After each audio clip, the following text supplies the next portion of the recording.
Hello, everyone, and welcome back to Mr. English Podcast, where learning English is easy and fun. I'm David. Hi, David. It's great to see you. How are you doing today? I'm very well, thank you. I feel happy, too. The sun is shining, and how about you, Emily? Yes, it's a beautiful day. A perfect day to talk about something important topics. What are we talking about today? Today, we're talking about family in English. Wow, I love family in English. That is a fantastic topic. We too. But before we start, everyone watching, please remember to subscribe to our channel, Mr. English Podcast. and give this video a like if you love. And please share it with your friends and family. Exactly. Your support helps us a lot. Okay, Emily, are you ready? I am so ready. Let's talk about family in English. Great. So let's start. And today, we are reporting from the trenches of a bold family experiment. Bold is one word for it. Terrifying was another. Last weekend, David decided our family was too plugged in, that we were like a group of cyborgs who occasionally asked each other to pass the salt. It was true. I'd say, "How was your day, sweetie?" And I'd get a, from behind a tablet. We were all in the same room, but we might as well have been in different countries. So I proposed a screen-free weekend. No phones, no tablets, no TV for 48 hours. The proposal was met with, let's call it resistance. From our teenager, Lily, it was a look of pure betrayal. From our 8-year-old, Noah, it was a series of but whys that could power a small turbine. And from me, well, I was just thinking about all the peace and quiet I was going to lose. But you agreed. You saw the vision. We were going to reconnect, play board games, go for walks, talk to each other using our mouths. The vision was lovely, David. The execution was something else. Let's start with Saturday morning. The first casualty was the coffee maker. Right. We usually use an app to start it from our bedroom. Without phones, we had to actually get up, go to the kitchen, and press the button manually. It was primitive. The horror. But the real fun began around 10 a.m. The silence was deafening. Noah was just pacing like a caged tiger. He didn't know what to do with his hands.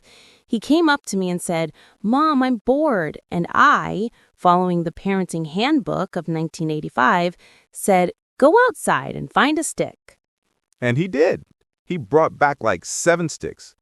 And then he and I built a truly terrible fort out of blankets and cushions in the living room. It collapsed 3 times, but he was laughing so hard he could barely breathe. I hadn't heard that laugh in a while. It was usually reserved for a YouTube video of someone else falling off a skateboard. That was the first win, the first genuine screen-free win. But then there was Lily. She was basically a ghost haunting our hallway. She communicated in sighs and eye rolls. I tried to engage her. I said, "Lily, we could bake cookies." She looked at me like I'd suggested we churn our own butter. I decided to take a different tack. I challenged her to a game of chess. She scoffed, but I think she was so bored she agreed. And she beat me in like 12 moves. It was humiliating. But then she smiled, a tiny, reluctant smile. And she said, "Again." We played for an hour. That was the turning point. We weren't a family fighting against screens. We were a family rediscovering how to just be. We went for a walk and actually noticed the weird-shaped clouds. We dug out an old jigsaw puzzle and got way too invested in finding the last piece of the sky.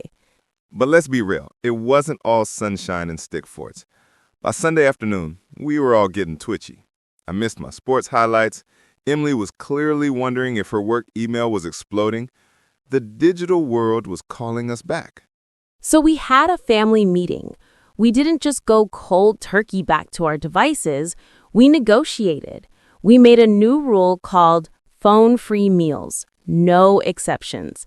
And we created a family hour after dinner on weekdays where screens are off limits for everyone, including mom and dad. And that, I think, was the real success. The goal wasn't to declare technology evil. It was to carve out intentional space without it. We learned that our kids don't just default to being bored. We have to give them the tools and the permission to be bored so their creativity can kick in. Exactly. So for any of you listening thinking about trying this, don't expect a perfect screen-free utopia. Expect resistance. Expect to be bored yourself. But also expect to hear your kid laugh at a collapsing blanket fort. And that laugh is better than any notification ping. Amen. So what about you? Have you tried a screen-free challenge in your home? What worked? What was a total disaster? We'd love to hear your stories. You can find us on social media at The Home Front Pod. Thanks for listening, and remember, on the home front, progress, not perfection. Well, our time is almost over for today. Yes, it went by so fast. Before we go, we want to say thank you for listening. Thank you, everyone. We really appreciate you. Please don't forget to subscribe to Mr. English Podcast and give this episode a thumbs up.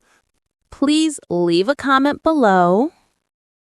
We love to read what you write. We do. It's so nice to connect with all of you. So until next time. That's right. Goodbye, everyone. See you in the next episode.